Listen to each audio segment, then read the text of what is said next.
সকল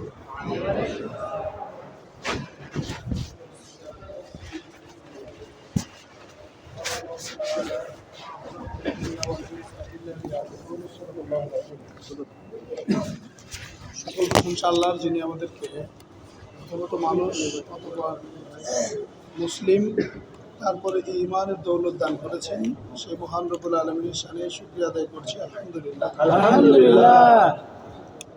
আল্লাহ সুবহানাহু ওয়া তাআলা মানুষ সৃষ্টির শুরুতে একেবারে প্রাক্কালে বলছিলেন যে আমি দুনিয়াতে আমার প্রতিনিধি পাঠাতে চাই। সেই হিসেবে আমাদের একটা পরিচয় হলো আমরা আল্লাহর পক্ষ থেকে প্রেরিত দূত অথবা খলিফা। আল্লাহ যখন আমাদের বানায় তখন ফেরেশতাদের সাথে মাশওয়ারা করেন, পরামর্শ করেন বিভিন্ন বিষয় নিয়ে। তখন মানুষদের সৃষ্টি এবং মানুষদের কাজকর্ম নিয়ে আল্লাহ সুবহানাহু ওয়া তাআলার সাথে ফেরেশতারা বিপরীত অবস্থান করেন। সেটি হলো যে মানুষ দুনিয়াতে যাবেন এবং বিশৃঙ্খলা করবেন, সমস্যা করবেন। এই জাতিকে কেন বানাতে হয়? যদি এই জাতিকে বানাতে হয় তসবিহ তাহলিলের জন্য, আমরাই তো আছি, আমরা আপনার আরও বেশি তসবিহ তাহলিল আদায় করব। এটা ছিল ফেরেশতাদের বলার বিষয়। আল্লাহ সুবহানাহু ওয়া তাআলা বললেন যে আমি যা জানি তোমরা তা জানো না। এর অর্থ হলো যে আমাদের সৃষ্টির উদ্দেশ্য এবং আমাদের মূল কাজ সম্বন্ধে আল্লাহ সুবহানাহু ওয়া তাআলা ছাড়া ওই সময় অন্য কেউ জানতেন না। অতঃপর আল্লাহ সুবহানাহু ওয়া তাআলা মানুষ পাঠালেন, বানালেন, রূহের জগৎ থেকে আস্তে আস্তে মানুষ দুনিয়াতে আসার প্রক্রিয়া তৈরি করলেন। মানুষ সৃষ্টির দুনিয়াতে আসার পূর্বে রূহের জগতে মানুষকে আল্লাহ সুবহানাহু ওয়া তাআলা ছেড়ে দিয়ে রাখে। মানুষ দেখা গেল ওখানে যখন ছেড়ে দিয়ে রেখেছে মানুষ, আল্লাহ সুবহানাহু ওয়া তাআলা কোরআনে বলছেন ইন্নাল ইনসানা লাযালুমুন কাফার, নিশ্চয় মানুষ জালেম এবং অস্বীকারী। এক জায়গায় বলছে এটা দেখবেন যে মানুষের জন্য বহুত কিছু করবেন। বড় ভাই ছোট ভাইদেরকে বহুত পড়ালেখা করায় শিক্ষিত বানায় এক জায়গায় দিছে, পরে খালি শুনবেন যে হলো বড় আব্বা খারাপ। সব স্বাস্থ্য ভাইদের সাথে গল্প করে দেখবেন পৃথিবীর সব বড় আব্বুরা খারাপ। আবার অনেক সময় বড় ভাইদের সাথে কথা বলে দেখবেন যে পৃথিবীতে ছোট ভাইদের সাথে জালেম আর খারাপ পৃথিবীতে আর কেউ নাই। এটা মানুষের সৃষ্টিগুণ। বউকে বহুত কিছু দিয়েছেন, একদিন শুধু একটা সল্টেজ বিস্কুট আনতে দেরি করছেন, বউ বলে ফেলবে যে তোমার সংসারে আমি ছাড়া অন্য কেউ থাকতো না, কিছুই পাইনি, সারা জীবন কষ্ট করে গেল, অথচ আপনার জীবনটাই ওরা দিয়ে দিয়েছেন। এই জন্য আল্লাহ সুবহানাহু ওয়া তাআলা বলছেন যে ইন্নাল ইনসানা লাযালুমুন কাফার। অন্য জায়গায় আল্লাহ বলছেন ইন্নাল ইনসানা লাযালুমুন জাহুলা, যে মানুষ অজ্ঞ এবং জালেম, জাহিল এবং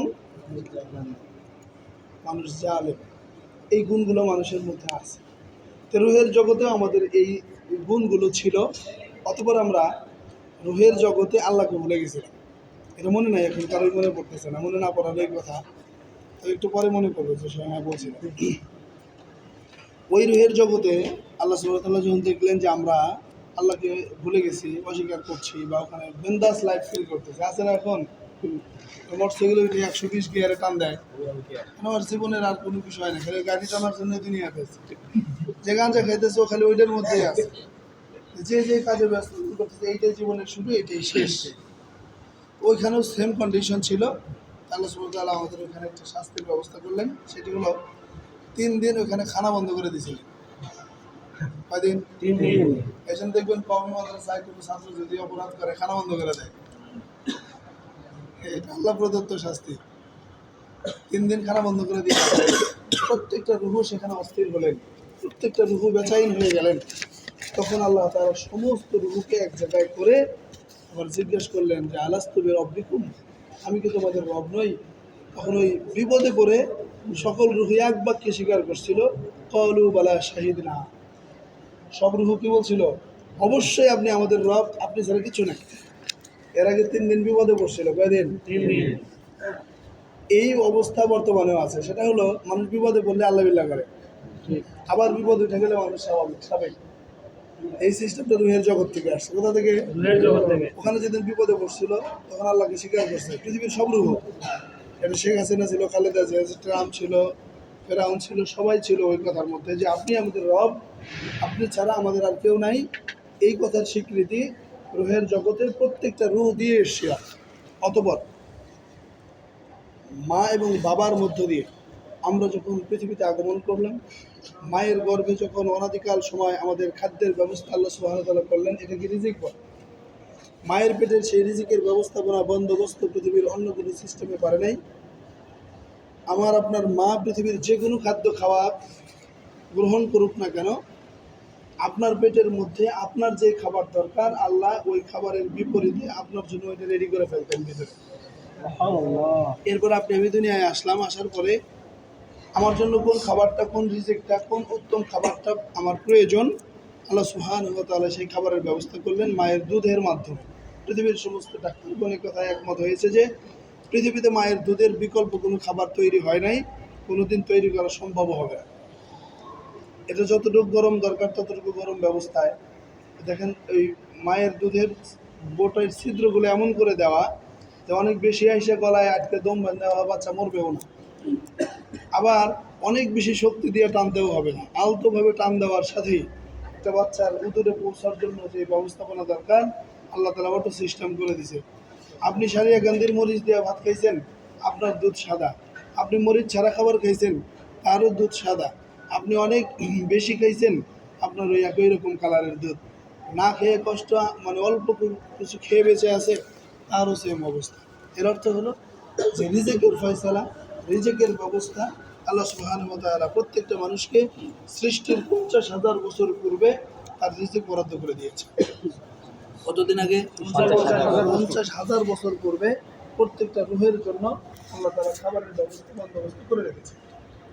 এখন মানুষ দুনিয়াতে আসার পরে ওই যে আল্লাহ তাআলা বললেন ইন্নাল ইনসানা লাযালুমুন কাফার, এই মানুষ ভুলে যায় এবং অস্বীকার করে। আমরাও সেম কন্ডিশন, সেখান থেকে ভুলতে শুরু করলাম।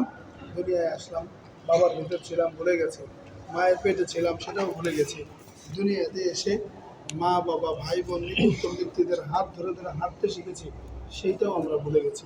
আমরা যে আল্লাহর কাছে সাক্ষী দিয়েছিলাম ক্বালু বালা, আপনি আমাদের রব, এছাড়া আর কোনো রব নাই, এই কথাও এসে আমরা ভুলে গেছি। সমস্ত মানুষ এটা ভুলে গেছে। এই জন্য আল্লাহ সুবহানাহু ওয়া তাআলা বলছেন ওয়াল আসরি ইন্নাল ইনসানা লাফি খুসর ইল্লাল্লাযীনা আমানু, পৃথিবীর সমস্ত মানুষ ক্ষতির মধ্যে আছে, তবে যারা বাঁচতে চায় তাদের প্রথম শর্ত হলো ইমানদার হতে হবে। সব মানুষ ক্ষতির মধ্যে আছে। আমি, আপনি, হুজুর, মাস্টার, ইঞ্জিনিয়ার, ডাক্তার, যত ধরনের পেশাজীবী পেশার মানুষ আছে, আল্লাহর বক্তব্য অনুযায়ী সবাই ক্ষতির মধ্যে আছে। কিসের মধ্যে? ক্ষতির মধ্যে থেকে বাঁচার উপায় বলে দিচ্ছেন। 1 নম্বর উপায় হলো ইল্লাল্লাযীনা আমানু, তবে যারা ঈমান এনেছে, ওয়া আমিলুস সালিহাত, আমলে সালেহাত অর্থাৎ সৎ কাজ করেছে, অথবা সবিল হাক্কে, সত্যের উপরে প্রতিষ্ঠিত ছিল, অথবা সবিল সব, এবং ধৈর্য ধারণকারী ছিল। কয়টা গুণ বলছে এখানে? 1 নম্বর, 2 নম্বর আমলে সালেহাত, 3 নম্বর সত্যের উপর প্রতিষ্ঠিত থাকা, সত্যের উপর অবিচল থাকা, 4 নম্বর তার ঈমানের সাথে আমলে সালেহার একটা সম্পর্ক আছে। যে ব্যক্তি বলবে যে আমি ঈমানদার, আর উচিত হলেও তার প্রত্যেকটা কাজ হবে সৎ কাজ। একাধারে বলবে ঈমানদার আবার করবে আকাম, তাহলে আর ঈমানের মধ্যে ডিস্টার্ব আছে। ঈমানদার হইলে তাকে আমলে সালেহায় থাকতে হবে। আমলে সালেহায় আবার মাঝে মধ্যে না, যেমন এই যে এখন আপনারা আমার ক্লাস করতেছেন বা এই যে ইতিকাফে থাকলেন, এখন অনেক ভালো। ঈদের পরের দিন থেকে যেই সেই, তাহলে এটা কন্টিনিউ হলো না। চিল্লা লাগাইছেন, চিল্লা লাগানোর পরে দেখা যায় যে শুনছে পরশ তরফ করা যায় না। এখন হাজির সাহেব গ্রামে এসে দেখা যায় যে হলো হাঁটুর নিচে পানি, ওই সময় লঙ্গি ভিজায় নদী পার হয়, হাঁটু পর্যন্ত কাপড় তোলা যায়, কিন্তু এই পর্যন্ত পানি, তারা তো লঙ্গি ভিজার কথা না।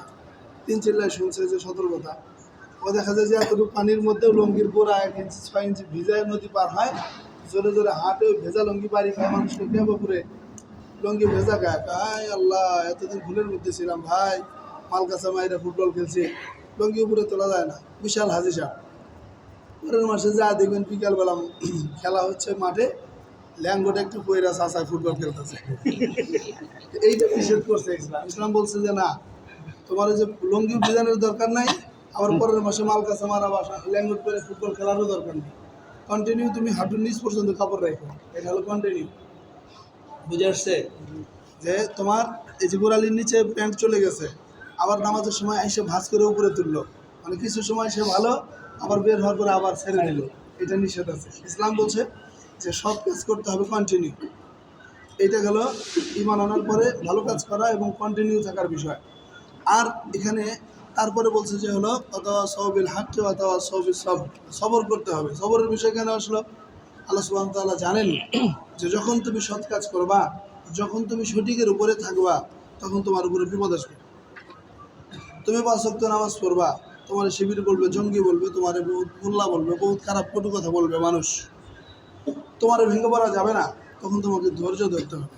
আর সবরের বিষয় কেমন? আল্লাহ সুবহানাহু ওয়া তাআলা বলছেন ওয়াস্তাঈনু বিস-সাবরি ওয়াস-সালাহ। মানুষ দোয়া করতে বলছেন দুই পদ্ধতিতে, একটা হলো সালাতের মাধ্যমে, আর একটা হলো সবরের মাধ্যমে। যত বড় বিপদ, যত বড় ঝামেলায় আমরা পতিত হই না কেন, আমাদের প্রথম এবং একমাত্র উপায় হলো সালাত এবং দোয়ার মাধ্যমে সেইখান থেকে বিপদমুক্ত হওয়া। যে কোনো উপায়ে, যে কোনো কাজে, যে কোনো ঝামেলায়, যে কোনো সমস্যায় আমার দুইটা বিষয়কে হাতিয়ার করে নিতে হবে। আমাকে দোয়ায় বসে যেতে হবে, আমাকে সালাতের মধ্যে দাঁড়িয়ে যেতে হবে। আমি যদি সালাতে দাঁড়াই এবং আমি দোয়ার মধ্যে থাকি, আমার সকল বিপদ কেটে যাবে। এটা আল্লাহর বক্তব্য। এই জন্য আমরা যখন ঈমান এনেছি, ঈমানের পরে যখন আমলে সালিহা করেছি, অতঃপর আমাকে কন্টিনিউ সেই আমলের উপরে থাকতে হলে সবর এবং ধৈর্য দোয়ার মাধ্যমে আমাকে টিকে থাকতে হবে। এ কাটা গেল আর একটা বিষয়। এখন মানুষ যেহেতু রুহের জগতে এগুলো বলে এসছি যে আপনি আমাদের একমাত্র রব, অন্য কেউ নেই, এই কথা স্বীকৃতির মাধ্যমে আমাদের সেই সময় আল্লাহর কাছে আমরা সাক্ষী দিচ্ছি। আমাদের ইমানদার হওয়া তখন থেকেই দাবি ছিল, কিন্তু দুনিয়ায় আসার পরে আবার আমরা ভুলে গেছি। বলে আমাদের জীবন পরিচালনার জন্য আমাদের বর্তমান পৃথিবীর আমার চোখের সামনে যা দেখতে পাই, সেইটাকেই আমরা উত্তম ব্যবস্থাপনা মনে করে সেই পদ্ধতির মাধ্যমেই জীবন পরিচালনায় আমরা সচেষ্ট হই। কিন্তু আল্লাহ সুবহানাহু ওয়া তাআলা বলছেন, মানুষ এবং জিনকে আমি আমার ইবাদত ছাড়া অন্য কিছু কাজে বানাই নাই। তাহলে আমাদের সৃষ্টির আরেকটা বড় উদ্দেশ্য হলো আল্লাহর ইবাদত করা, আল্লাহ ইবাদত করা। তাহলে আল্লাহ রাসূল সাল্লাল্লাহু আলাইহি ওয়াসাল্লাম বলছেন যে মুমিনের প্রতিটি কাজ ইবাদত। মুমিনের প্রতিটি কাজ ইবাদত। আল্লাহ বলছেন যে সকল সৃষ্টিকে আমি উদ্দেশ্য বানাইয়া দিছি ইবাদত করবে। আল্লাহ রাসূল বলছেন যে মানুষ মুমিনের সকল কাজ ইবাদত। কেমন? যে আপনি ঘুমাবেন, আপনি দোয়া করুন, ওযু অবস্থায় ডান কাতে শুয়ে পড়ুন, ঘুম থেকে উঠুন, আপনার পুরো সময় ইবাদত। আপনি খাবারের দোয়া করে শুরু করুন, খাবার শেষ করুন, ডান পাশ থেকে খান, আপনার পুরো খাবারটা ইবাদত।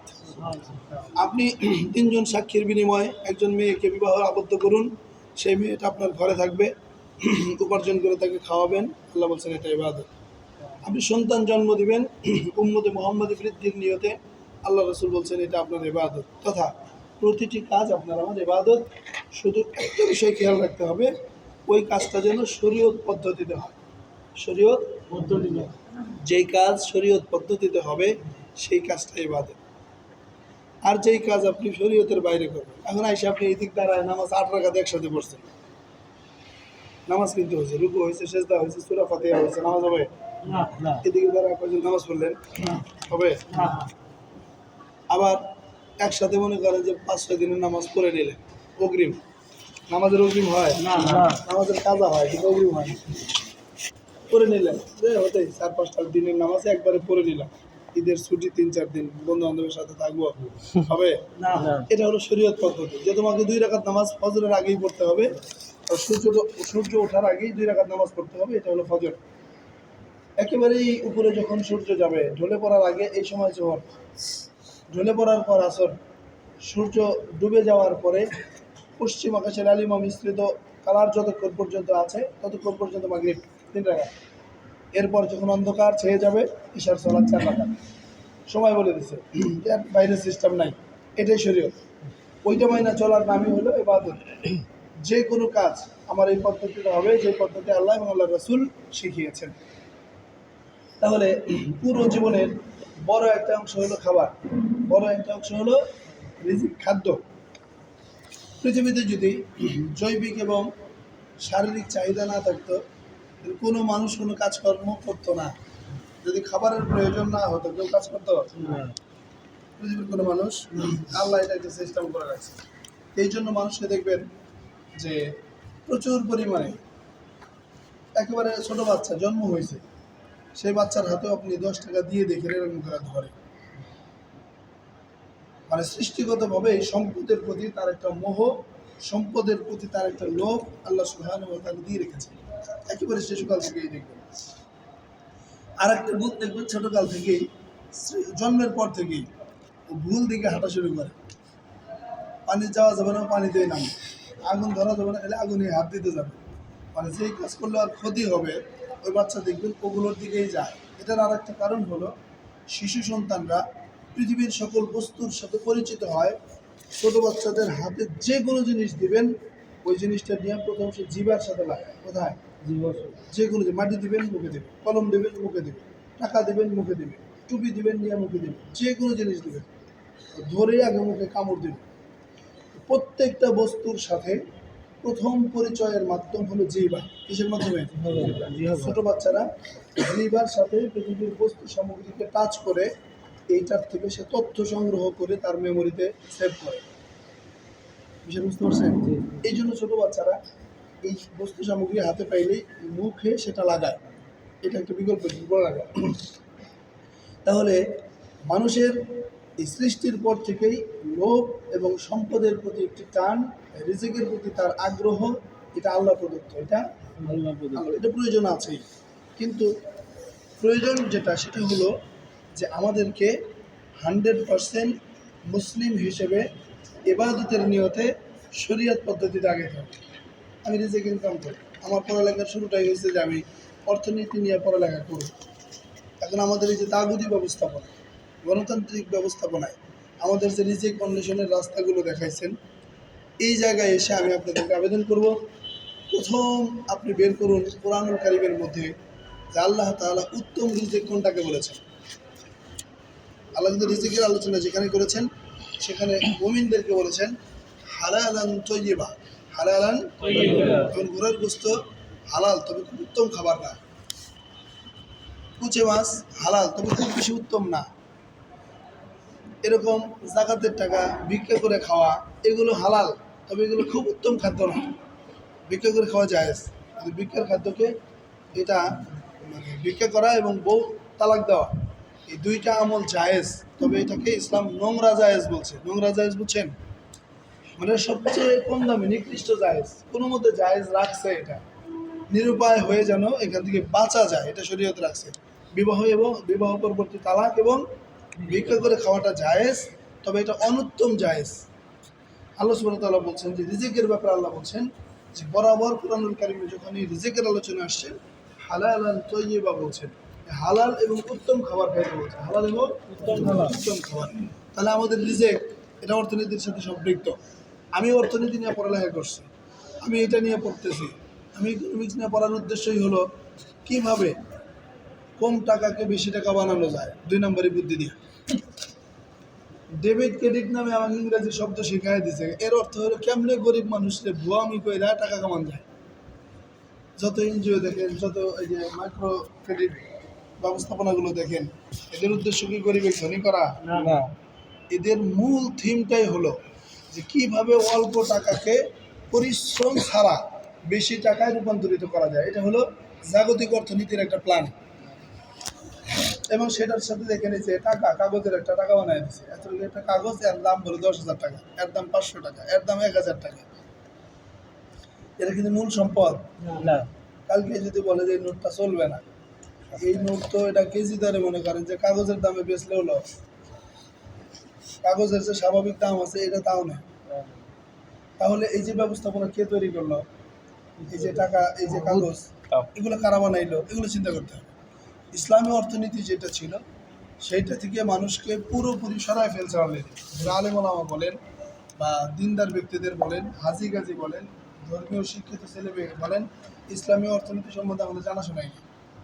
আল্লাহ সুবহানাহু ওয়া তাআলা যাকাতের বিধান ফরজ করছেন কার উপরে?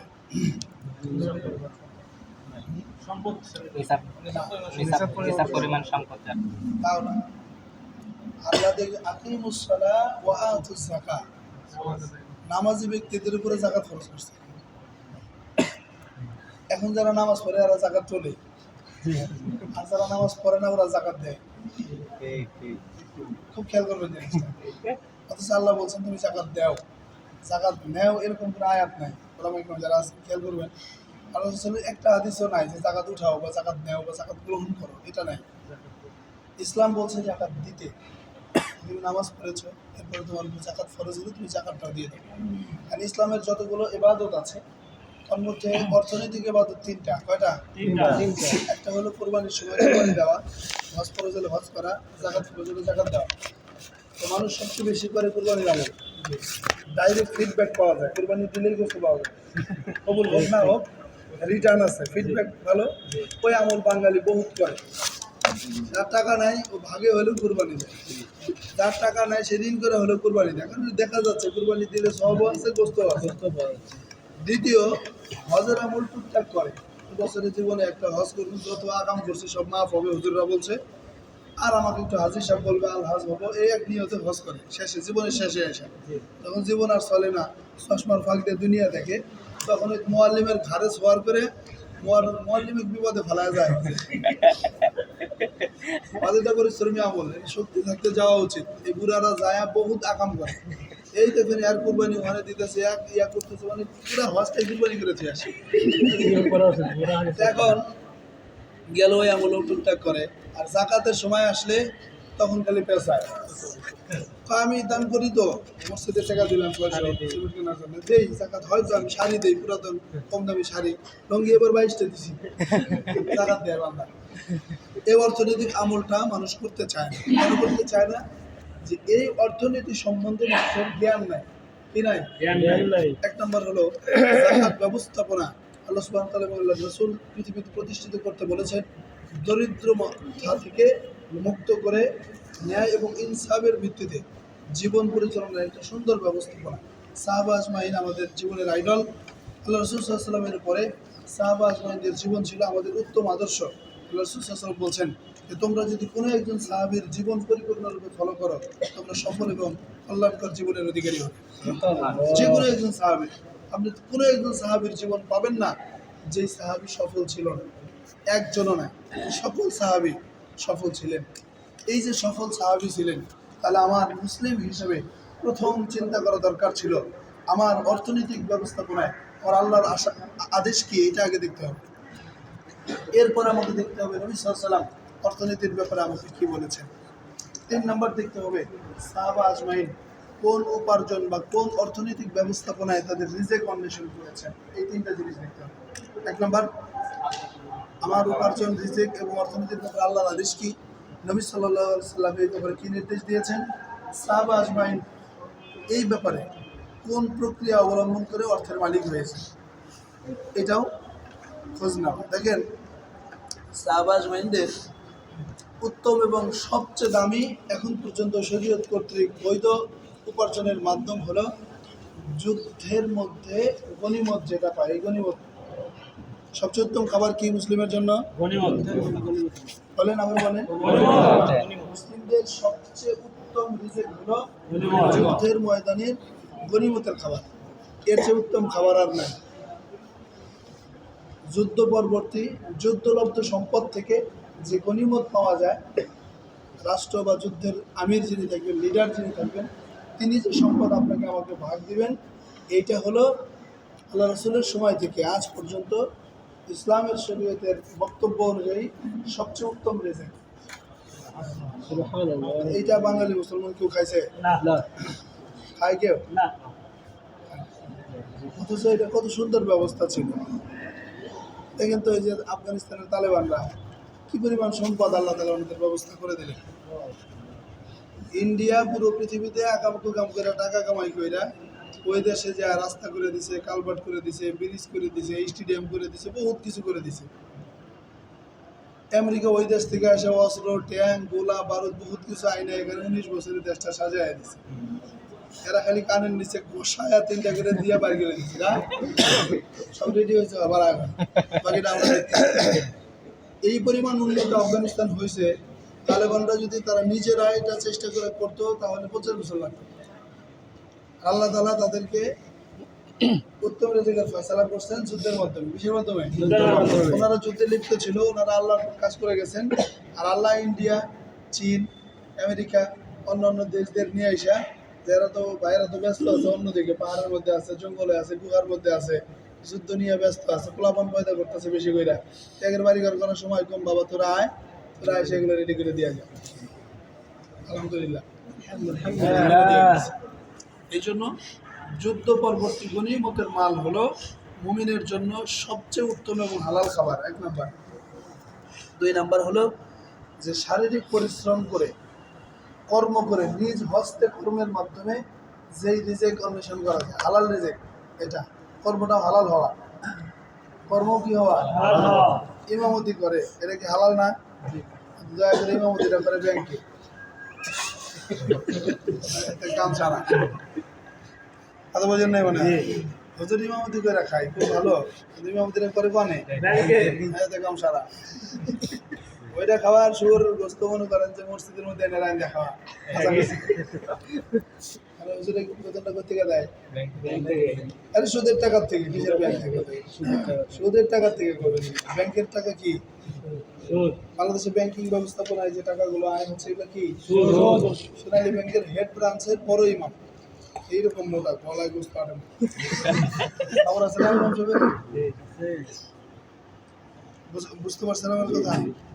ইমামতি করে খাইলেই যা রিজেক উত্তম বা হালাল এটা ভাবানোর সুযোগ নাই।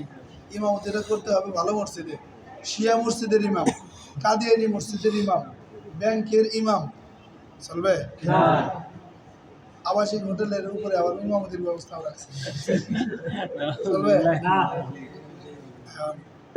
এই হলো আমাদের রিজিকের ব্যাপারে উদাসীনতা। যে আলেম বা যে ধর্মীয় ব্যক্তি এই যে মসজিদের ইমামতিটাকে ব্যাংকে পার করলেন, তিনি কি একবার ভেবেছেন যে তার রিজিকের পথটা কোনটা ছিল, তার উত্তম রিজিকের অন্বেষণ কীভাবে করা দরকার ছিল, হালাল উপার্জনের রাস্তা খুঁজে বের করতে হবে, এই চিন্তাটা কি সে করেছিলেন? আল্লাহ তো বললেন সকল মুসলিম, সকল অমানুষ মানুষ সকলের জন্য আমি রিজিকের ব্যবস্থা 50,000 বছর পূর্বে করে রেখেছি। তার হালাল রাস্তা খুঁজে বের করে নিতে হবে। এখন হালাল রাস্তা খুঁজে বের করার দায়িত্বটা কার?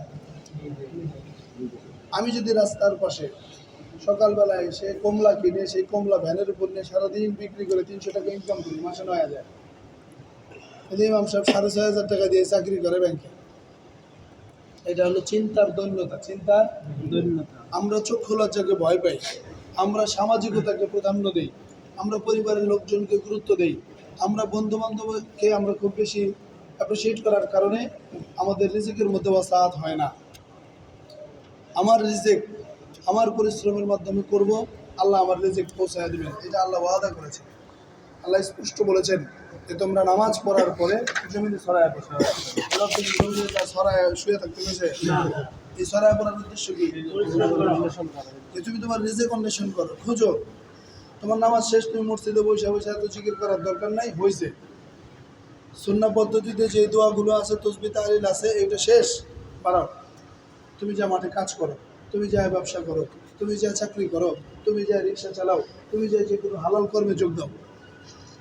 এখন আমরা মসজিদে বসে জিকির করতে করতে আমাদের জীবন যৌবন শেষ। 37 বছর হলো মুয়াজ্জিন একটা মসজিদে চাকরি করে, মসজিদের মুয়াজ্জিন প্রথম বছরেও জাকাত নিছে, এই বছরেও জাকাত নিল, তাহলে 37 বছরে মুয়াজ্জিন করছে রাখে, আমার কথা বোঝেন না? 37 বছরে এই মুয়াজ্জিন আর জাকাত দেওয়ার সমপরিমাণ টাকার মালিক কেন হলো না? কারণ মুয়াজ্জিন এই এক জোহরের আজান দেওয়ার পরে যায়া ইমাম সাহেবের রুমে শুইছে, গ্রাম থেকে 3 জন এরকম বড় বড় টেবিল বাড়ি দিয়ে ইমাম সাহেবের সামনে ভাত এনে দিয়েছে, মুয়াজ্জিন এনে ভাত দিয়ে গেছে। ভাত মনে করেন গরুর মতো 3-4 বাটি খাইছে, খায়া ওই যে ইমাম সাহেবের রুম তো কম দামি রুম, হয়তো সিঁড়ির চিপার মধ্যে, না হলে টিনের গাড়ার মধ্যে হুজুরের রুম থাকে, শুয়ে থেকে এখন কোনো কাম পায় না, ঘুমও ধরে না, কতই ঘুমায়, ওই শুয়ে সে গুনতেছে যে টিনের ঢেউ কাটা। এই তো ইমাম সাহেবদের বর্তমান হালত জীবন। আমি আমাদের দোষ বলছি, আপনাদের তো দোষ দিতে পারি না।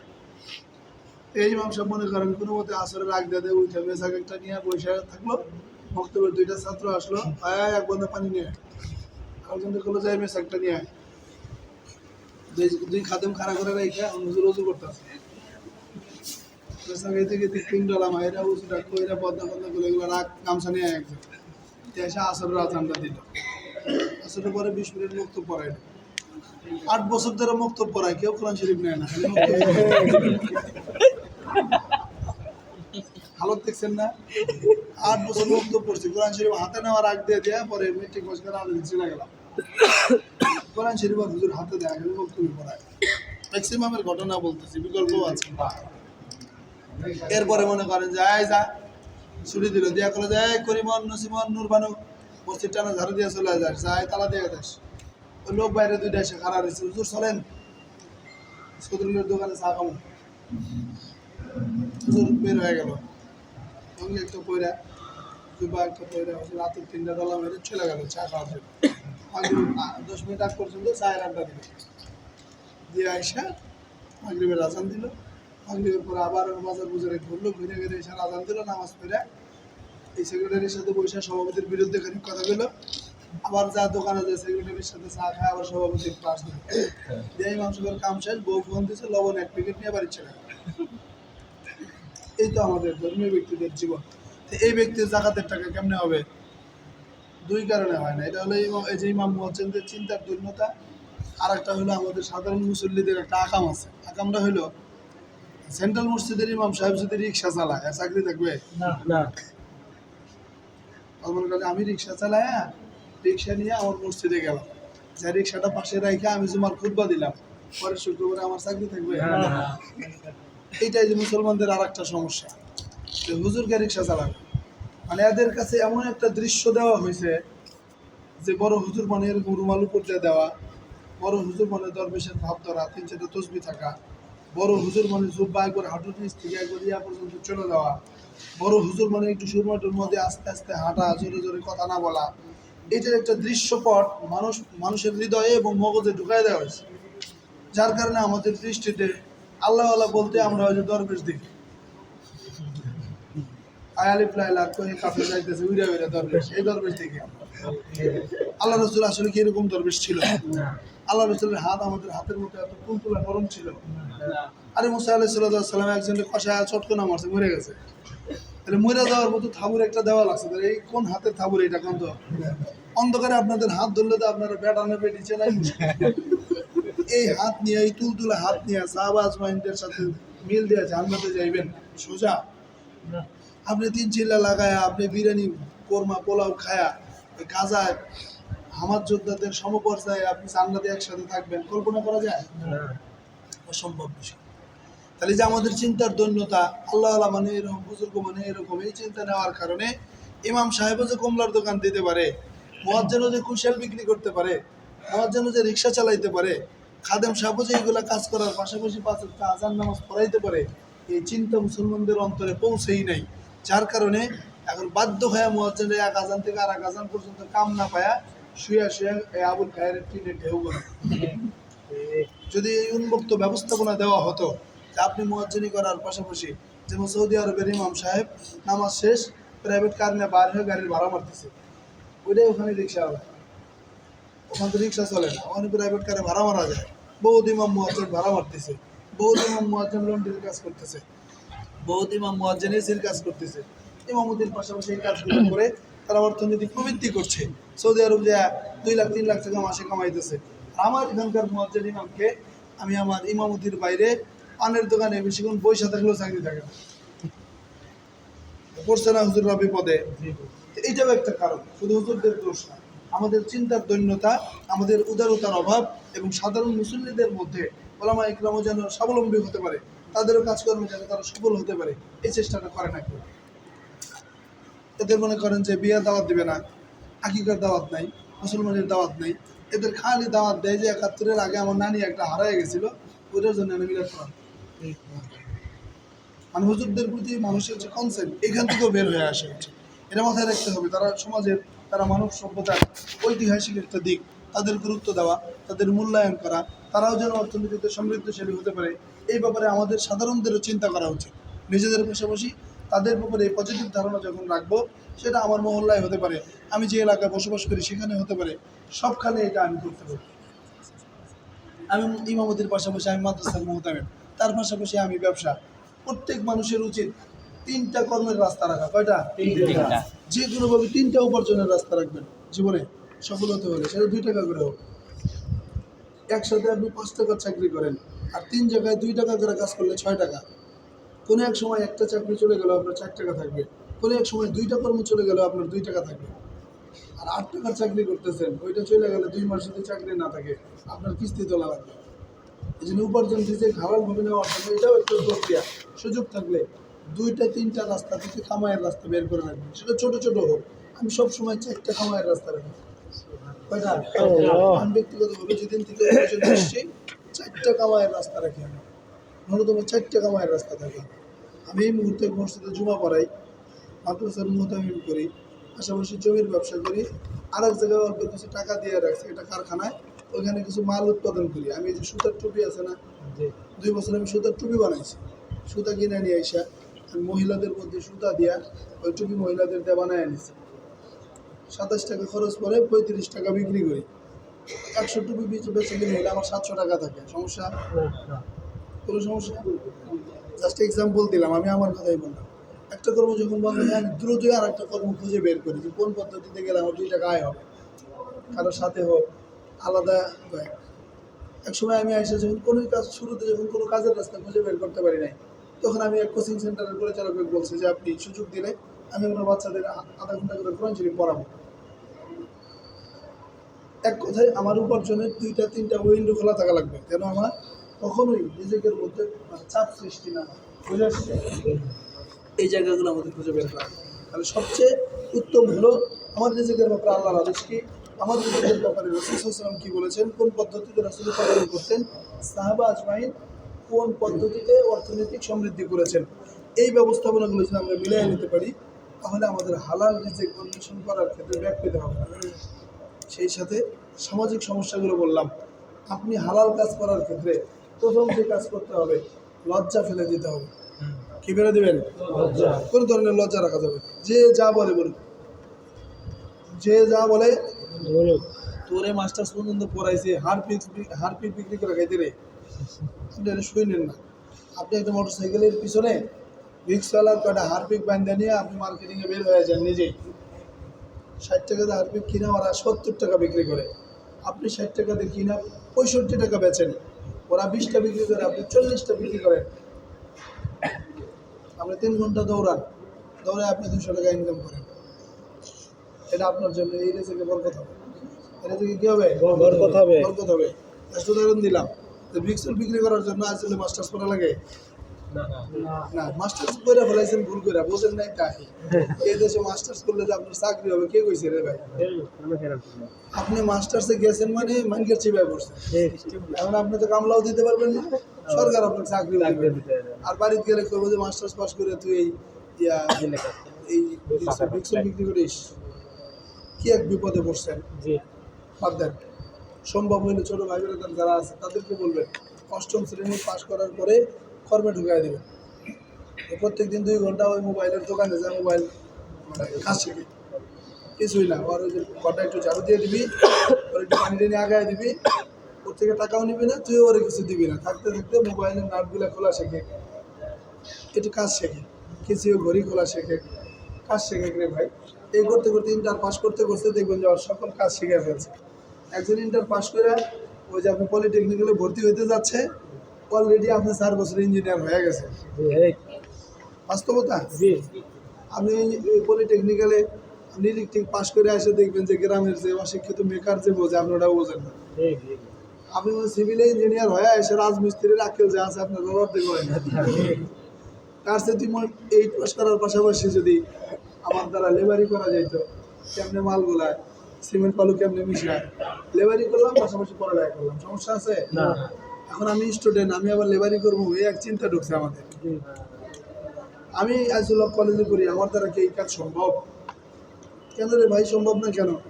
তুমি কি এর শিক্ষিত মেয়ে? তুমি তো অর্থনীতি নিয়ে পড়তেছো গরিবের মেরে খাওয়ার জন্য, কিন্তু 2 নম্বরই পড়ালেখা করতেছো। তো সাহাবা আজমাইন তোমার চেয়ে উন্নত ছিল, সাহাবা আজমাইনের চরিত্র তোমার চেয়ে উত্তম ছিল, সাহাবা আজমাইনের সম্মান আল্লাহর কাছে কি পরিমাণ ছিল।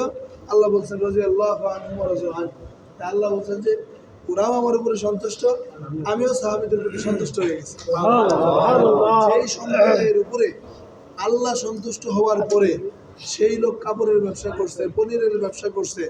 আমরা এই জন্য সিরাত পড়তে হয়, সাহাবা আজমাইনদের জীবনী পড়তে হয়। এক সাহাবী মক্কা থেকে মদিনা হিজরত করে যাওয়ার পরে অন্যান্য আনসার সাহাবীরা বলছে যে ভাই তুমি এই ঘর বাড়ি নাও, তুমি এই টাকা নাও, সম্পদ নাও, দিয়ে দিছে। এক সাহাবী বলছে যে ভাই বাজার কোন জায়গায়, কি বলছে? বাজার ওনাকে বলছে যে বাড়ি ঘর জায়গা তুমি নাও, নিয়ে ভাই বসবাস করো, খাও, নেও, থাকো। উনি প্রশ্ন করছে ভাই বাজার কোন পাশে? বলছে এইদিকে বাজার। তখন বলছে যে আমার কয়টা টাকা কর্জ দাও, কর্জে আছে না, আমি তোমাকে ফেরত দেবো। তিনি বাজারে গেছেন, যা পনির কিনছেন। কি কিনছেন? পনির। বাজারের এক পাশে পনির কিনে ওই পনিরটা বাজারের আর এক পাশে নিয়ে বসে বিক্রি করে একটু লাভ করছে। ওইটা দিয়ে এসে উনি খাদ্য খাবার সংগ্রহ করে খাবার খেয়ে বেঁচে থাকছেন। এটা ছিল সাহাবা আজমাইনদের জীবনের নমুনা। যে উনি ওখানে যা সুযোগ ছিল, আনসাররা তো তাদের স্ত্রী দুইটা থাকলে একটা ছেড়ে দিছে, আরেকজনের কাছে বিয়ে দিয়ে দিছে। এটা তাদের বড় একটা আত্মত্যাগ ছিল। কিন্তু যারা গেছে তাদের চিন্তাও দেখেন, তাদের চিন্তা দেখেন যে আমি আরেকজনের উপরে ডিপেন্ডেন্ট হব না, আমাকে কয়টা টাকা করতে দেন, আমি ব্যবসা করে আপনার টাকা ফেরত দিয়ে দেব। আর আমরা যদি সুযোগ পাই, দেখুন অনেকগুলো আসে, আপনাদের বাইরেও কিছু লোক আসে, দেখবেন এখানে এই যে সেহরি এবং ইফতারে খাবার খায়, খেয়াল করছেন? 2-4 জন আপনাদের সাথে খাবার খায়, অতিরিক্ত লোক আছে, তারা আপনাদের সাথে দেখাবো করে না, কিছুই না, বোধহয় ধান্দা নিয়ে ঘরে খাবারের সময় এসে আপনাদের এখানে খাবার খায় চলে যায়। ওরে একটু কম যে ভাই পাতিলগুলো আমরা থেকে দূরে ঘুরে নিয়ে আসেন, আর থাকবেন অলস, মানে শারীরিক পরিশ্রম করতেই চাই না আমরা। অথচ আল্লাহ রসুল নিজে পরিশ্রম করতেন, নিজে কাজ করতেন, সাহাবা আজমাইন নিজে কাজ করতেন। আল্লাহ রসুল কোনো সময় বসে থাকতেন না যে কেউ এসে আমার এটা আগায় দিবে পরে আমি নিব, না, এটা ছিল না। আর নবাব সিরাজউদ্দৌলা জুতাটাই আগায় নিতে পারে নাই, জীবনটাই কুরবান দিছে। আমরা ম্যাক্সিমাম নবাব সিরাজউদ্দৌলা হয়েছে। 5 কেজি বাজারের ব্যাগ বাজারের মধ্যে থেকে নেওয়ার আগে রিক্সাওয়ালা বলে যে এই ব্যাগটা নিয়ে আসো তো একটু, ওই স্টক করে হাত ধুলা হবে, না হাত ধুলা হবে কার? এই হাত তো যেভাবে কাজে লাগা দরকার ছিল লাগায় নাই, উল্টা কাজে লাগাইছে। কথা বোঝেন নাই? আমি একটা জমি নিলাম মাদ্রাসার, সমাজসেবা অধিদপ্তরের একজন সিনিয়র পার্সন, উনি এসে সাইন দিলেন বাম হাতে, এই হাত দিকে বছর। আমি গেলে কইলাম যে চাচা সমাজসেবা অধিদপ্তরে চাকরি করছেন, বহুত এতিম অসহায়ের টাকা মাইরা গেছেন, বহুত আকামের সিগনেচার এই ডান হাত দিয়ে দিয়েছিলেন, আজকে আপনার দরকারের সময় এই হাতের সিগনেচারটা দিতে পারলেন না, কাইন্দে দিছে। দিয়া করলো যে বাবা দোয়া করে আল্লাহ যেন আমার মাফ করে। আমি তো শিওর ছিলাম, যে জন্য বিক্রি করে গেল 70 লাখ টাকা, ও সারা জীবন চাকরি করে তো এত টাকা বেতনই পায় না, তাহলে এত টাকা কি দিয়ে করছে? আমি শিওর যে আল্লাহ 2 নম্বরে করে টাকা, সমাজসেবা অধিদপ্তরে চাকরি করে আর এতে 100 টাকা মাইরা খাবেন, এটা হয় না? খাইছে, ভয় দেখাইলাম যে দেখেন এখনো বেঁচে আছেন, তওবা করেন, আল্লাহর কাছে ক্ষমা চান, বান্দার হক যদি নিয়ে থাকেন নষ্ট করেন, হক আদায় করেন। আজকে আপনার নিজের সিগনেচার আপনি আপনার ডান হাতে করতে পারতেছেন না, কারণ এই কাম তো আপনি আগেই সেরে এসেছেন। আমাদের এইগুলো খুব খেয়াল করা দরকার। আমার রিজিকের জন্য আমি নিজে পরিশ্রম করব, কোনো লজ্জা নেই, আমি নিজে কাজ করব, কোনো লজ্জা নেই, কাজের মধ্যে লজ্জা নেই, কাজের মধ্যে কি নাই? লজ্জা নাই। কেউ যদি কাজের মধ্যে লজ্জা করে তাহলে রিজিকের মধ্যে আল্লাহ তাআলা বরকত দিবে না। কেন দিবে? কেন দিবে আপনাকে আমাকে? ছোট্ট একটু মানুষ, মাত্র 40-50 কেজির একটা মানুষ, পুরা 60 বছরের জীবনের 35 বছর খালি শিক্ষা এবং পরিশ্রম করে খালি কিছু খাওয়ার জন্য। আর একটা হাতি প্রত্যেক দিন 40 কেজির উপরে খাবার খায়। তো হাতির জন্য তার বংশ পরম্পরায় কয় বিঘায় পাহাড় রেখে গেছে, আছে নাকি এরকম যে হাতি মরে যাওয়ার আগে পোলাপান ডেটাইকে কইছে যে এখান থেকে এই যে 8টা পাহাড় থাকলো, এখানকার কলা গাছগুলো বাবা তোমার, তুমি খায়া বাইছে দেখো, কইছে কেউ? না। কোনো হাতির রেজেক কম হওয়ার কারণে হাতি চিকন হয়ে শুকায় মরে গেছে না। এরকম কোনো খবর মিডিয়ায় আসছে? না। হ্যাঁ, বরঞ্চ যেই হাতির খাবারের বরাদ্দ আছে ও শুকিয়ে গেছে, যার বরাদ্দ মানুষ কর্তৃক নাই সে মোটা। জঙ্গলের প্রত্যেকটা হাতির স্বাস্থ্য ভালো, চিড়িয়াখানার প্রত্যেকটা হাতির স্বাস্থ্য খারাপ, কারণ এর জন্য রিজেক বরাদ্দ আছে মানুষের দ্বারা। এই রিজেকের মধ্যে মারিং কাটিং হয়, ওর জন্য 100টা কলা গাছ ছিল, ওটা 80টা দিয়েছে, আর 20টা কলা গাছ মেরে গেছে, যার কারণে ওর মূলত স্বাস্থ্য খারাপ। আর জঙ্গলের যেটা আছে ওটা রিজেক সরাসরি আল্লাহর হাতে। জঙ্গলে অসংখ্য অগণিত খাবার রেডি করে রাখছে, পুরো বান্দার হাত পরে নেই ওখানে, যার কারণে ওর রিজেকের সংকট নেই, ওর স্বাস্থ্য ব্যাপক ভালো। জঙ্গলের যেই পরিমাণ বাঘগুলো খাবার খায়, দেখেন ওইখানে হরিণগুলো, আপনার আমার নিয়ে হরিণের গোস্ত দিয়েছি, না ওই বাঘগুলোর স্বাস্থ্য ভালো।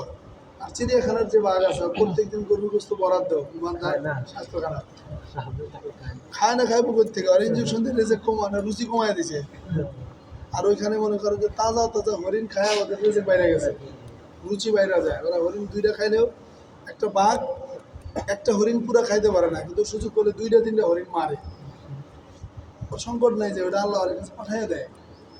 আর এখানে আর রুচি থাকার পরে লাভ নাই যে, কারণ বুড়া গরুর মরা গরুর মনে করেন ঠেল ঠেলা গোস্ত যেটা চাওয়াইও কিছু করা পারে না, ওই গোস্ত নিয়ে দিয়ে আসছে।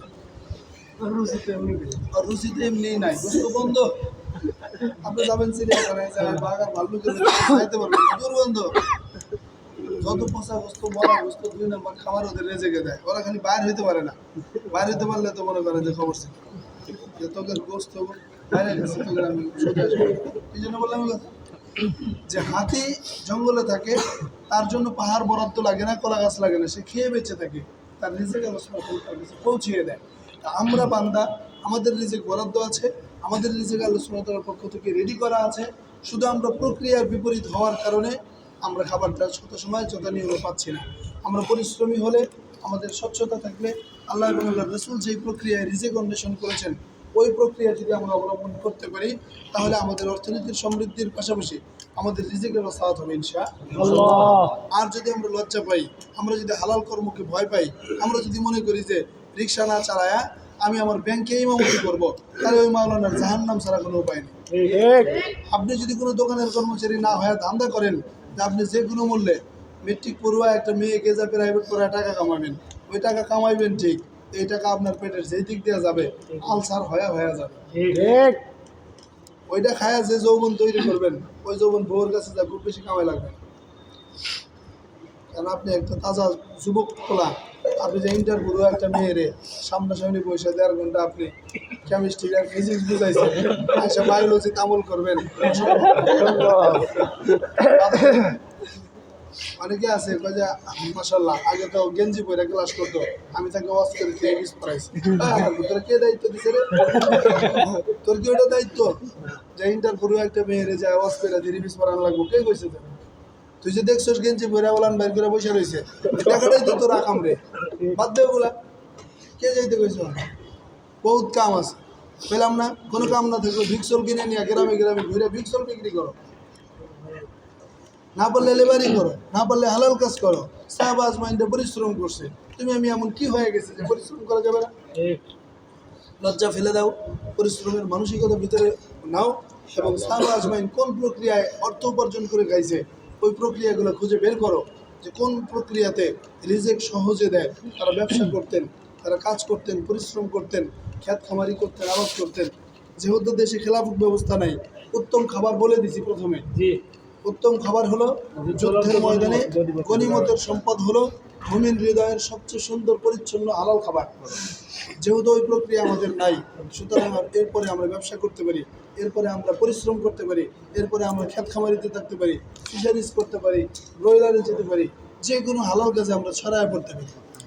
আমাকে আল্লাহ রিজিক দিবেন। আমি একটা ছেলে দেখেছিলাম, নজরুল ইসলাম কলেজের একটা স্টুডেন্ট, একজন গাড়িতে ওর সাথে পরিচয় হলো। ওই ছেলেটা দেখলাম যে ঢাকাতে ব্যবসা করে। সিস্টেম কি, ফজরের নামাজের আগে উঠে আমিন বাজার যায়, আমিন বাজার যায় ওই মানে তরু তরকারি কাঁচা বাজারে দেখে যে আজকে কোন জিনিসটা কিনলে 2 টাকা লাভে বিক্রি করা যাবে। মনে করেন সকালবেলা উঠে 100টা কুশাল আখ, 100টা আখ কিনে নিয়ে চলে আসে শ্যামলিতে। আইসে 4টা ভ্যান নিয়ে 4টা দরিদ্র ছেলে গ্রাম থেকে নিয়ে আসছে।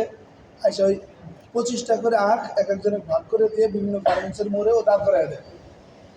একটা আখ কিনছে মনে করেন 20 টাকা পিস, ওই 8 টাকা এটা মানে 5 পিস করে, 6 পিস করে। তখন হয় কি যে একটা আখ কিনছে 20 টাকা, বিক্রি করে 40 টাকা, তাহলে 100টা 40 টাকা, মানে একটা আখে 20 টাকা লাভ, তাহলে 100টা 2000 টাকা লাভ। 2000 টাকা লাভ করে কি ওই 1500 টাকা মনে করেন ওদের পিছনে দিয়ে দেয়, আর 500 টাকা ও রেখে দেয়, মাসে আবার 15,000 টাকা। আবার যা জাম্বুরা নিয়ে আসে 100টা, এসে সেমভাবে জাম্বুরা বিক্রি করে। আমার দেখা গেলো একদিন নারকেল নিয়ে আসছে, ঈদের সময় আমার বলতেছে যে ভাই আমি ছাগল বিক্রি করি। ও 1 মাস হলো ঘুরে ঘুরে ছাগলের পার্টি ঠিক করছে। আগে গ্রামে যায় কম দামে ছাগল খুঁজে খুঁজে কিনা, গাড়ির বাসের উপরে উঠায়া 10টা করে ছাগল নিয়ে এসে বিভিন্ন জায়গায় নামায়া বাড়ি বাড়ি যায় ছাগল বিক্রি করবে, এক এক ছাগলে 1,000 2,000 টাকা করে লাভ করতেছে। 100টা ছাগল বিক্রি করলে কুরবানির সময় ওর 1,00,000 টাকা চলে আসলো, 10,000 টাকা করে হিসাব করলে সারা বছরের বেতন চলে আসছে। এই চিন্তাটা দেখেন। আর আপনার লজ্জা যে আমি ওই আনন্দবাজারে যে আখ কিনে, সে আখ এনে ভ্যানের উপরে ছোট ছোট করে কেটে গার্মেন্টসের মহিলাদের কাছে বিক্রি করবো, কেমন দেখা যায়? এই কেমন দেখা যায় আমাদের খায়া ফেলাইছে। মানুষ কি বলবে এই কথা আমাদের শেষ করে দিচ্ছে। হালাল রিজিকে আসেন, পরিশ্রম করেন, লজ্জা নয়, সম্মান বৃদ্ধি পাবে দুনিয়া এবং আখিরাতে। দুনিয়ায় সম্মান দিয়ে কি করবেন মিয়া? দুনিয়ায় তো সালমান ইবনে রহমানের সম্মান ছিল, এখন সম্মান কোন দিক দিয়ে যেতেছে? দেখছেন তো গ্রুপ তার জায়গায় আছে, তাদের অফিসাররা বউ বাচ্চা নিয়ে শুয়ে রয়েছে, সালমান ইবনে রহমান অত জীবনের সবচেয়ে মারাত্মক জায়গায় আছে, অথচ সালমান ইবনে রহমানের বাচ্চা কাচ্চাও নাই, বাচ্চা নাই। কিন্তু ওনার একটা মেয়ে ছিল, ছাদে থেকে লাফ দিয়ে করে মরে গেছে। নাজমুল হুদার সাথে নির্বাচন করে সালমান ইবনে রহমান ফেল করছিল। নাজমুল হুদা এবং সালমান রহমান নিজের চাচা ভাতিজা, একসাথে নির্বাচন করে চাচাই ফেল করছে। হলো সালমান ইবনে রহমান ছিল চাচা, নাজমুল ছিল ভাইস্তা। ভাইস্তার কাছে যখন চাচা ফেল করছে, এই লজ্জায় তার মেয়ে ছাদ থেকে লাফ দিয়ে করে মরে গেছে। আমরা মানুষকে মুখ দেখাবো কেন? ওই যে মরে গেল, আর বাচ্চা কাচ্চা হয় না, আর কি হয় নাই? এই বয়সে বাচ্চা নিবে চাইলে হয়, এত সোজা। ওষুধ কোম্পানি যতই থাক লাভ নাই, আল্লাহ দেয় নাই।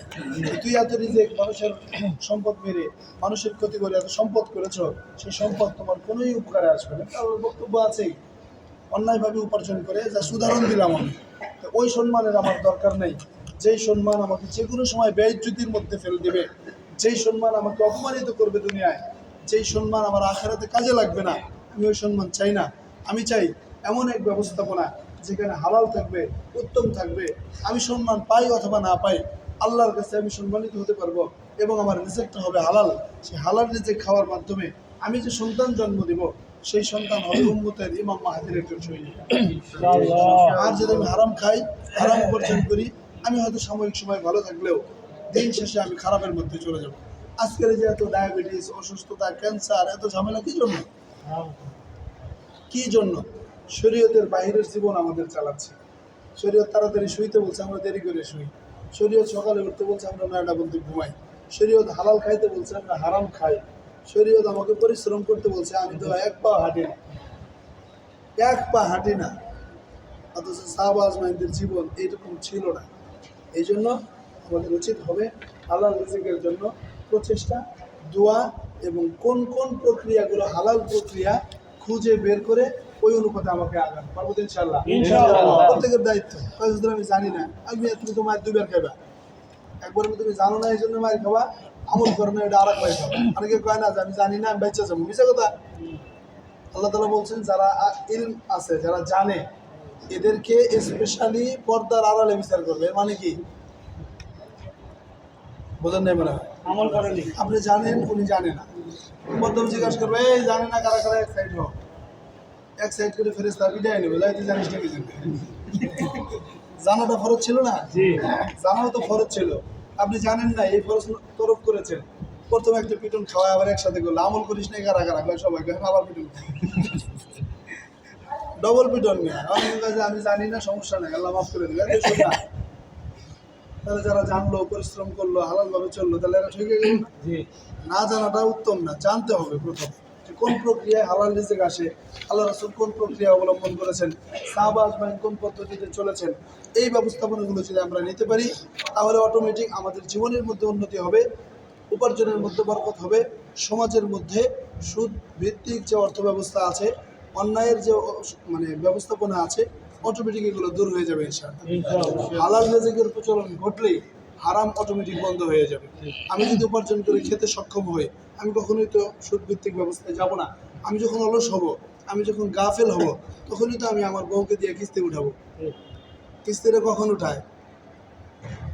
এই অলসগুলো, এই গাফেলগুলো, যারা রিজিকের ব্যাপারে উদাসীন, এরাই বউরে দিয়ে কিস্তি উঠায়, আর এরাই পরে বাড়িঘর ছাইরা ঢাকায় যায়, পলায় থাকে। এই জায়গা থেকে আমাদের বেরিয়ে আসতে হবে। হালাল রিজিকের জন্য লজ্জা এবং ভয় সংশয় দূর করে আমাদের পরিশ্রমের মানসিকতা নিয়ে মাঠে ময়দানে কাজ করবো, পারবো তো ইনশাআল্লাহ? ম্যাক্সিমাম এই জন্য এইভাবে বললাম, যেইভাবে হালাল রেজেক হয় এইখানে চেষ্টা করা। পাশাপাশি জীবনকে গোছানোর জন্য আরেকটা উত্তম পন্থা হলো একজন বুঝমান মানুষের সাথে পরামর্শ করে চলা। বুঝমান মানুষ বলতে সে আলেম হতে পারে, দিনদার হতে পারে, ফ্যামিলির কোনো পার্সন হতে পারে, সে যেন দিনদার হয়। সব জায়গাতে মুরব্বী মাইনা চলা, একজনকে পরামর্শক হিসেবে গ্রহণ করা, একটা কিছু করছি এরপরেও জিজ্ঞাসা করা। আপনি দেখবেন কৃষি জমিগুলোতে যখন আবাদ হয়, দয়া করে এগুলো দেখবেন, এগুলো ঘুরবেন, চলবেন, বুঝবেন, দেখবেন এগুলো যখন আবাদ হয়। এই যেমন আলু উঠাচ্ছে, সাথে অনেক মানুষ আলু উঠাচ্ছে, জমিতে যাবেন, যে দাঁড়ায় থেকে দেখবেন, অনেক এলেম পাবেন। জমি চাষ হচ্ছে, বিছন কাটবে, যাবেন, অনেক এলেম পাবেন। দেখবেন একজন লোক নিজে ধান কাটছে, অনেক অভিজ্ঞ, 20 কেজি সার কিনে আনছে, ইউরিয়া সার দিচ্ছে, পাশ দিয়ে একটা লোক যাচ্ছে, ডাক দিয়ে দাঁড় করাইছে, সুলাইমান ভাই একটু দাঁড়ান, এই জমিটা ধান কাটছে, এটা আউশ ধান দিছি, 20 কেজি সার দিচ্ছি, হবে না ভাই? হ্যাঁ সুন্দর হবে, দাও। ও কিন্তু আনছেই 20 কেজি। এখন যদি সুলাইমান ভাই বলে যে না 22 কেজি দেওয়া লাগবে, তারপরে কিন্তু ও বলছে না 20 কেজি হবে। কিন্তু উনি যে বলে শান্তিটা নিল, মানে জানে 20 কেজি হবে, তারপরেও আরেকজনকে জিজ্ঞাসার মাধ্যমে স্যাটিসফাই হবে।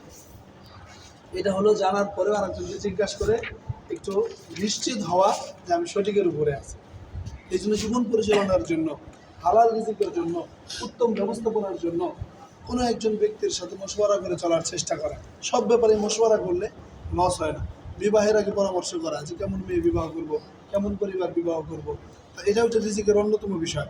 ঘরের বউ যদি ভাঙা ছালা হয়, খালি নিয়ে যাইবেন, জীবন শেষ হইব, মাথার চুল ফুরিয়ে যাইব, হাঁটুর ক্যালসিয়াম শুকায় যাইব, উপার্জন করে শেষ করতে পারবেন না। আমাদের মাঝে ডিস্টার্ব 36,000 জুতা কিনবে, 36,000 টাকার জুতা কিনলে আমাদের জীবনের কিছু থাকবে? এই জন্য বিয়ে একটা গুরুত্বপূর্ণ মেটার। নিজে গল্প হইলেও ঘরের মধ্যে যদি মানুষ ভালো থাকে, ওইটাই মিলে দিলে আপনাকে আমাকে নিয়ে ভালো থাকা যাবে। আর যদি আপনি বহুত কামাই করলেন, ঘরের মধ্যে একটা মালিকা হামিরা, তাহলে জীবন যৌবন সমান সমান একবারে খাইয়া দেবো আপনাকে। মাগুর যেরকম ওই যে ঝুইলা থাকে, ধাক্কাতে দেখুন ভিতরে কিছু মহিলা ঝুইলা রয়েছে। এখনকার ম্যাক্সিমাম বিবাহিত পুরুষগুলো মাকড়সা দেখা যায় যেরকম ঝুইলা রয়েছে, অনেক বড় সড় দেহ, কিন্তু ভিতর থেকে এগুলা সব ফ্রেশ, খায়া সাফ করে ফেলেছে। কথা বোঝেন নাই? এই জন্য খুব সতর্ক, বিবাহ সাথীর ক্ষেত্রেও সতর্ক। ঘুমায়া যায় ওই টিকটকের ফলোয়ার দেখে তুমি বিয়ে সাথী করো না, তাহলে মার্ডার। ইনশাল্লাহ না, এটা বোঝা লাগবে, তারপরে আল্লাহর উপর দায়িত্ব, নিজে বোঝা লাগবে আগে, তারপরে আল্লাহর উপর দায়িত্ব দেওয়া লাগবে। তা ইনশাল্লাহ দেখাশোনা করুন না, ওগুলো যাওয়াই যাবে না। টিকটকের আইডিয়া আছে, ওই খালাক বাড়িতেই ঢুকা দেবে। ভালো মানুষের অনেক সময় টিকটকের আইডি খেয়ে, ভালো বোঝেন নাই, এগুলো খুব খেয়াল। রেজেকের জন্য একটা উত্তম স্ত্রীও গুরুত্বপূর্ণ বিষয়। সাহাবা আজমাইনদের স্ত্রীরা ছিল ভালো, সৎ এবং আবেদা সালেহা, যার কারণে তারা তাদের ঘরগুলো সুখময় শান্তিময় করে নিতে পেরেছিলেন। আল্লাহ তাআলা আমাদেরকে হালাল রিজিকের জন্য সুন্দর একটি উত্তম ব্যবস্থাপনা দান করুক। পৃথিবীর যে নোংরা পচা অর্থনৈতিক ব্যবস্থাপনা আছে, এই অর্থনৈতিক ব্যবস্থাপনার বিপরীতে আমাদের সুদ মুক্ত হালাল রিজিকের একটি পথ যেন আমরাও অংশগ্রহণ করতে পারি, তৌফিক দান করুন। আমি যখন উন্নতি করতে পারবো, আমি তখন সুদ মুক্ত একটি অর্থ ব্যবস্থা কায়েম করতে সক্ষম হব এবং সুদের বিপরীতে আমি শক্তিশালী অবস্থান নিতে পারবো। আমার অভাব থাকলে, অনটন থাকলে আমি আমার ভাইকে ওয়াজ করে এটা থেকে ফিরাতে পারবো। আল্লাহ তাআলা তৌফিক দান করুন। আমিন। আসসালামু আলাইকুম। এবং সেখানে কিছু টাকা ওরা সম্ভবত পার্সেন্টেজ অনুসারে আমাদের ওইটা কাইটা ওইটা নিয়ে বছর শেষে দেখবেন 24 টাকা 27 টাকা সুদের টাকা দেয়, ওইটা আপনি ফালাই দিয়ে ওটা নিয়েন না। এবার আমার 23 টাকা 82 পয়সা দিচ্ছে ডাচ বাংলা ব্যাংক, ওইটা বছর শেষে আপনাকে মেসেজ দিয়ে জানাবে যে আপনাকে আমরা 13 টাকা সুদ দিয়েছি, আপনি ওই টাকাটা নিয়েন না, তাহলেই হবে। খুব সহজ।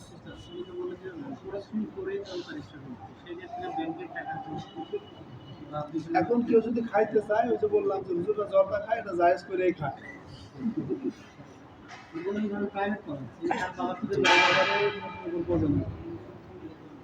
তোমার যদি কাম হালাল থাকে, যেমন ব্যাংকের দারোয়ান সে হালাল, ব্যাংকের ফুল অর্থ ব্যবস্থাটা হলো হারাম। বুঝতে হবে খুব সহজে। তুমি আমার বাড়িতে কামলা দিছো, আমি সুদের ব্যবসা করি না, ইয়ার ব্যবসা করি, ওইটা আমার তোমার টাকার দরকার নেই। তুমি সকালে আসছো, কামলা দিছো, বালু টানছো, এই কামটা হালাল। আর এই লোকের সকল কথা সম্বন্ধে তোমার জানার সুযোগ নেই। ব্যাংকে সরাসরি সুদ ব্যবস্থা এটা তো জানো। আবাসিক হোটেলে আকাম হয়, এটা বলবো। আবাসিক হোটেলের ম্যানেজার তোমার হওয়া যাবে। আমি ম্যানেজার, আই এম ম্যানেজার।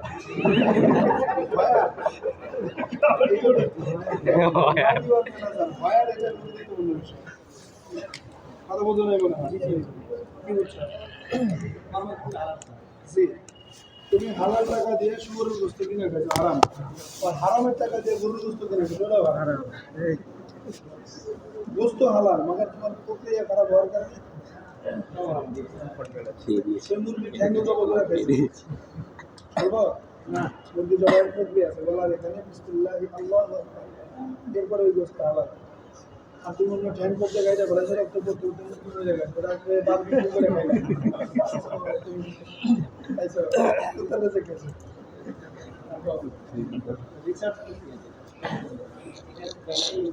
এখন বিষয় যেটা সেটা হলো যে প্রত্যেকটা ব্যবস্থাপনাতে নতুন নতুন আসবে, নতুন প্রক্রিয়া দাঁড়াবে, এগুলো নিয়ে ওই সময়ের আধুনিক মশালাগুলো দেখতে হবে। যখন নতুন কোনো প্রক্রিয়া দাঁড়াবে, তাহলে এই প্রযুক্তি আসছে, এর আরও অনেক আপডেট আসতে পারে, আরও অনেক কিছু হতে পারে, যেটা আমি এখন জানি না, তোমরা কেউ জানো আসতে পারে। তখন ওই সময়ে ফকিহের মাধ্যমে, মুফতি সাহেবদের মাধ্যমে, আলেমদের মাধ্যমে ওই প্রক্রিয়ার ওই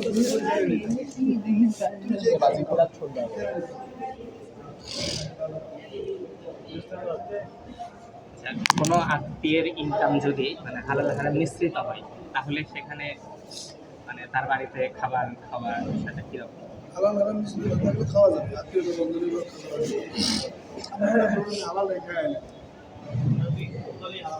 তখন হারাম থেকে দূরে থাকতে হবে। যেমন আমি সব মসজিদে ইমামতির প্রথম শর্ত দিয়ে আমি দাওয়াত খাবো না। বেলতলায় আমি তারাবি করাইছি 9 বছর, বেলতলায় আমি 5 বছর তারাবি জমা করাইছি।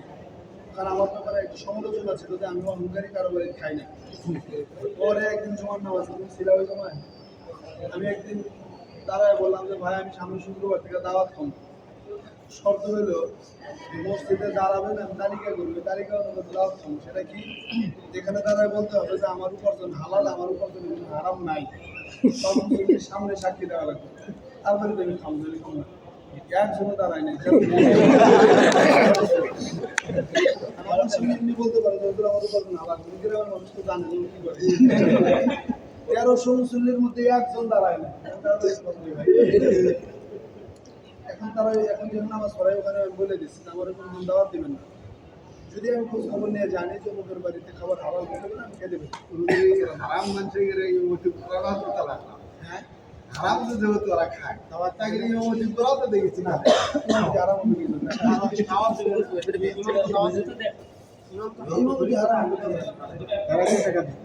আরাম খাদ্য গ্রহণ করতেছে না, তো হলো তার নিজের ক্ষতি করতেছে। সে যদি ইমানদার হয় তাহলে সে হারাম খাওয়ার মাধ্যমে গুনাহ করতেছে, সে তো কাফের না। এটা বুঝতে হবে। না জায়েজ আর হারাম থেকে দুই জিনিস। কাফের এবং মুসলিমের বিষয়টা আবার আলাদা। আপনার এক আত্মীয় টোটাল হারাম উপার্জন, আপনি ওখানে খাবেন না, যে কোনো ভাবে খাবার থেকে আপনি বিরত পয়সা থাকা লাগবে। যে একজনের উপার্জন হচ্ছে পরিপূর্ণরূপে হালাল, কিন্তু সে যাকাত দেয় না, তাহলে তার পুরো হালাল উপার্জনটা কি হারাম হিসেবে গণ্য হয়ে যাবে? সেটা যেটুকু জাকাত দেয় না ওইটুকু তার জবাব দিন। এই জন্য পুরোটা নষ্ট হয়ে যাবে। আপেলের এক সাইড পয়সা কেউ দেখায় না, ভালোটা খাওয়া যায় না।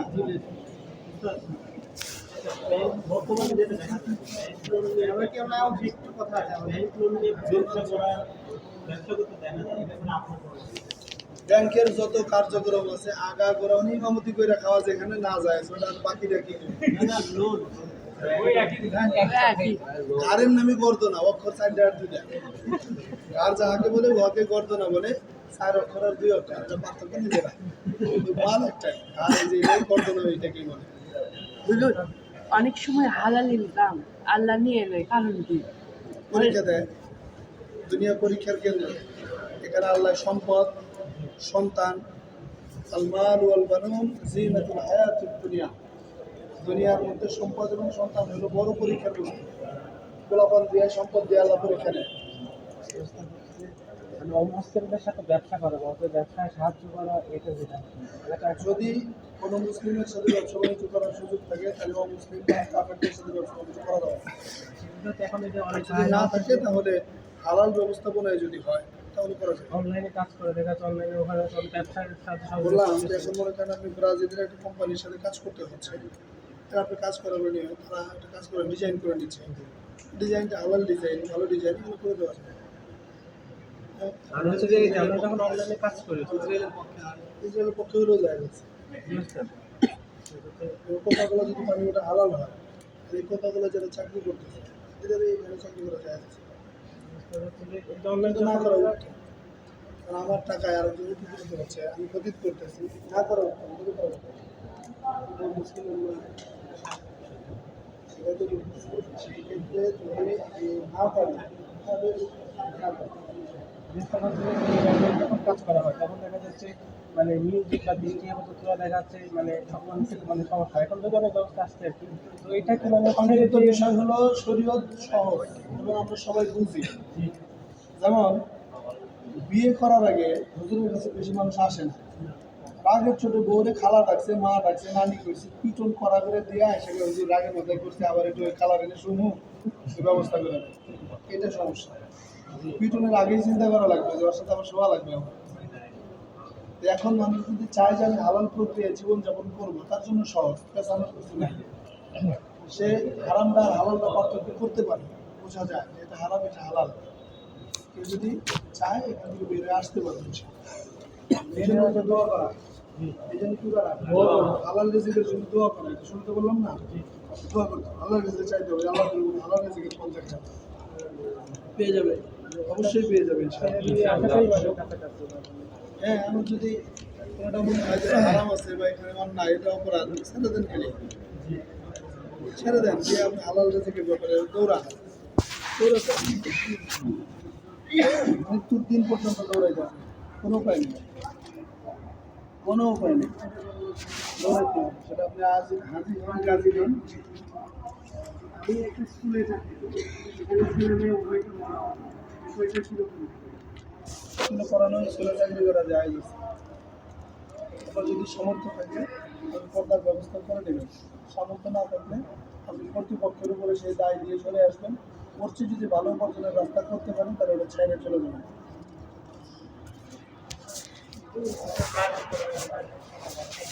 না তোমার উপরে আমি পড়ান যাবে না, সেটা একটা মারাত্মক ক্ষতির কারণ এটা দায়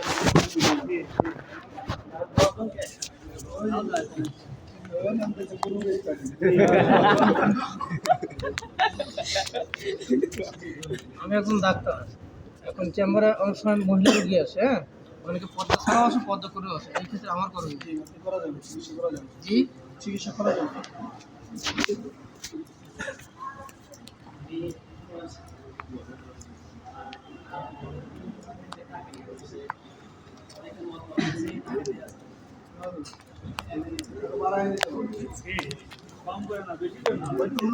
ঠকানোর জন্য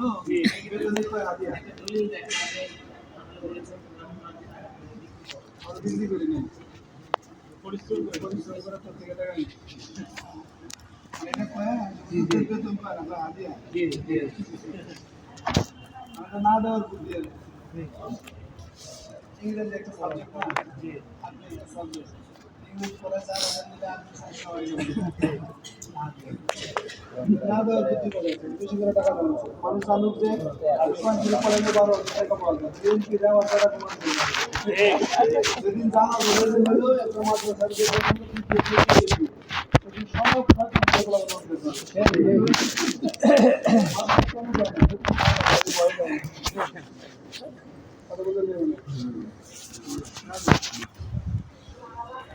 ডাইরেক্ট তাবিজ পয়সা খাওয়া যাবে না, সেটা ধান্দা করা যাবে। আর কারো কিছু জানার আছে ভাই? সুবহানাল্লাহ বিহামদিহি সুবহানাল্লাহুম্মা বিহামদিহি আশহাদু আল্লা ইলাহা ইল্লাল্লাহ ওয়া আতুবু ইলাইহ। এতে কাছে আসছেন, আমলের মধ্যে সময়গুলো কাটালেন, জীবনের শ্রেষ্ঠ একটা আমল সেটা হলো সবে কদর পেয়ে গেছেন আপনারা। যদি দোয়া পরে শুয়ে থাকেন আর উঠে থাকেন, সবে কদরের আমল আপনাদের দ্বারা হয়েছে, অনেক বড় একটা পাওয়া। এরপরে উচিত হলো নিয়মিত দিনই সার্কেলের সাথে যুক্ত থাকা, নিয়মিত কন্টিনিউ থাকা, নিয়মিত যুক্ত থাকা। এই যে 10-12 দিন আমল করলেন, আমলের পরিবেশে থাকলেন, অনেক বিষয় জানলেন, বুঝলেন, এরপরে কন্টিনিউ দিনই সার্কেলের সাথে, সেটা আপনার এলাকায় হোক, আপনার মহল্লায় হোক, আপনার প্রতিষ্ঠানে হোক, যেখানেই থাকেন, 3 জন থাকেন, 2 জন থাকেন, শেষ জামানায় চলে এসছে, ওদের ভালো মানুষ খুব কমে যাবে। যেখানে যে অবস্থায় পারেন একটু দিনই সার্কেলের সাথে, ভালো পরিবেশের সাথে থাকার চেষ্টা করেন, খুব করে।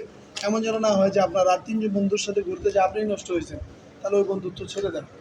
আপনি নতুন করে 2 জন বন্ধু একটু দূরে বানায় নেন, যার মাধ্যমে আপনি দিনই কাজ করতে পারবেন, দিনই ফিকির করতে পারবেন, দিনই ব্যাপারে আপনি সচেতন হতে পারবেন, এমন জায়গায় ফিরে আসেন। চেষ্টা দোয়া এটা চালু রাখবেন ইনশাআল্লাহ। আল্লাহ তাআলা তৌফিক করুক। আর যেহেতু মসজিদে ইতিকাফ করলেন, মাদ্রাসার পক্ষ থেকে তেমন খেদমত করা দরকার ছিল, পারি নাই, মাফ করে দিন। আমি দায়িত্বশীল হিসাবে আপনাদের আরও বেশি খেদমত দরকার ছিল। একেবারে মাসে বছরেরও শেষ, সব মিলে লোকজনেরও সংকট ছিল, আপনাদের আরও খেদমত করা দরকার ছিল, আপনাদের ইমান মাফ করে দিন। আর ফাঁকা সময় আমার মাদ্রাসায় আসবেন, আপনাদের জন্য সবসময় উন্মুক্ত দেওয়া ইনশাআল্লাহ। নাম্বার থাকলেও ফোন দিয়ে, হয়তো সবার নাম মনে থাকবে না, ফোন দিয়ে বলবেন যে আমি ইতিকাফের এক ভাই বলতেছি, আপনার ওখানে দুপুরে আলু ভর্তা দেওয়া ভাত খাবো, আইসা পড়বেন, হয়তো টাউনে আসছেন, কাছে চলে যাবেন মাদ্রাসা। 3 বেলা খাবার রেডি থাকে মাদ্রাসা, সবসময় 15-20 জনের রান্না বেশি করা হয় আমার বোর্ডিংয়ে। যা খাওয়া আছে ফোন দিয়ে খালি চলে যাবেন, একসাথে বসে খামো, ভালো লাগবে ইনশাআল্লাহ।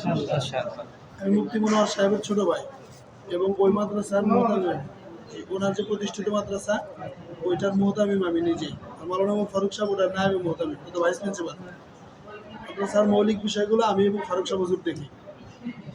দাওয়াত থাকলে সকলের পক্ষ থেকে মাদ্রাসায় আসবেন, আমাদের জন্য দোয়া করবেন, মাদ্রাসাতুল মদিনার জন্য দোয়া চাই। আসসালামু আলাইকুম ওয়া রাহমাতুল্লাহ। আর কিছু দেখা হবে কি না হতে পারে, তাহলে বলতে যে এই লোক কথায় আছে বলে ক্ষমা করে দিন। আসসালামু আলাইকুম। বসে আমরা একটু বসেন একটু প্রয়োজন আছে, একটু বসেন। এই ভিতরে কেউ আসতে মিলাদ ভাই দেখেন। হারুন ভাই একটু বসেন।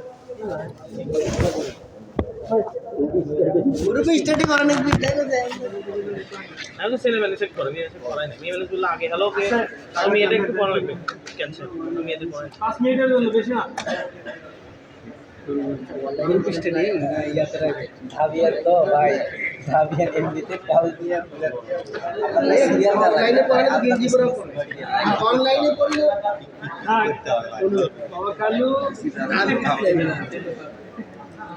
ভাই মেম্বার অফ হোম আমি বাড়ির মেম্বার নাম্বার থাকে কি ফোন দিলেন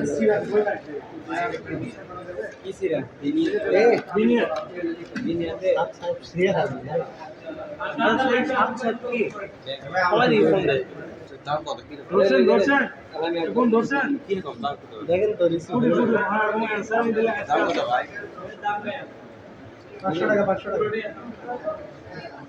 ওটাই পুরোটাই ভাই একটু বসি ভাই,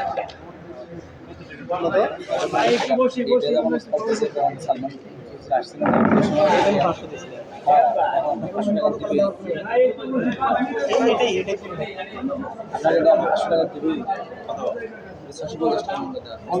এখন দাম হবে লাগবে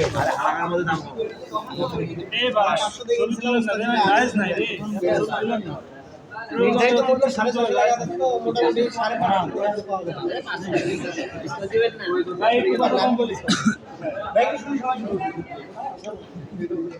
আসসালামু আলাইকুম ওয়া রাহমাতুল্লাহি ওয়া বারাকাতুহু।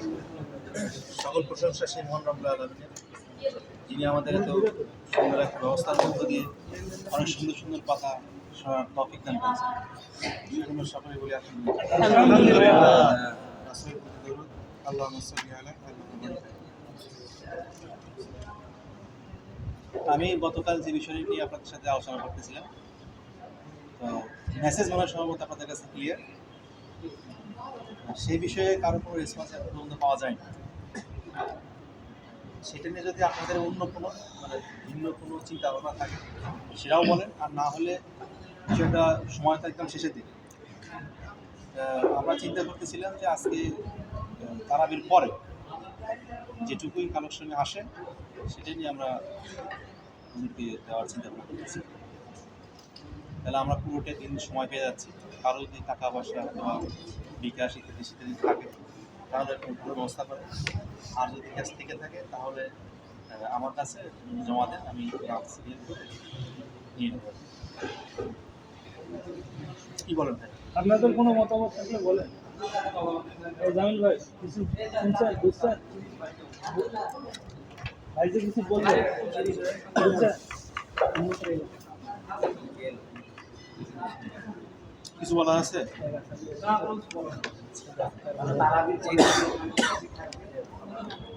তারাবির পরে আমরা তারাবির পরে যে কালেকশনটা হবে সেটা আমরা ওখানে দিয়ে দেবো, আর সেটা তো আমাকে আগেই দিতে হবে।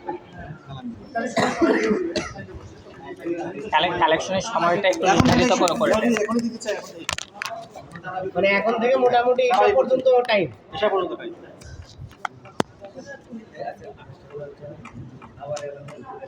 এই হচ্ছে কথা, ঠিক আছে। আসসালামু আলাইকুম।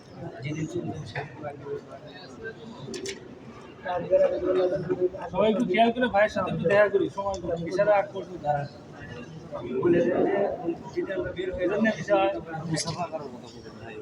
সেটা বলা মুসাফা করি, এটা তো বোঝাই যাচ্ছে।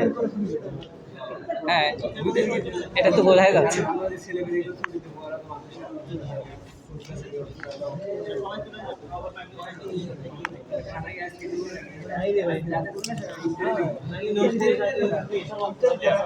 রাতে দেখ এই ইফতারিতে না, রাতে যে খাবার খাওয়া ওইটা দেখ। ইফতারিতে এখানে চলে আসে। আজকে রাতে কিন্তু খাবার প্ল্যান না হলে হবে না। আজকে রাতে আজকে রাতে আজকে রাত সিয়ারিতে না আগে রাতে আগে রাতে হয়ে গেছে কতটুকু হয়ে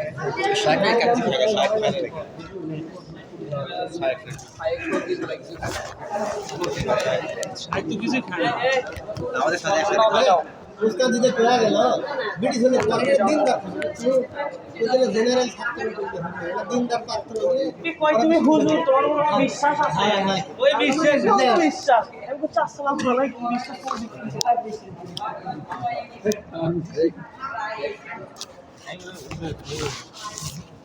জি ভাই ইনশাআল্লাহ সবাই ব্যক্তিগত আমলে উঠে যায়। হ্যাঁ ছুটি দিলাম।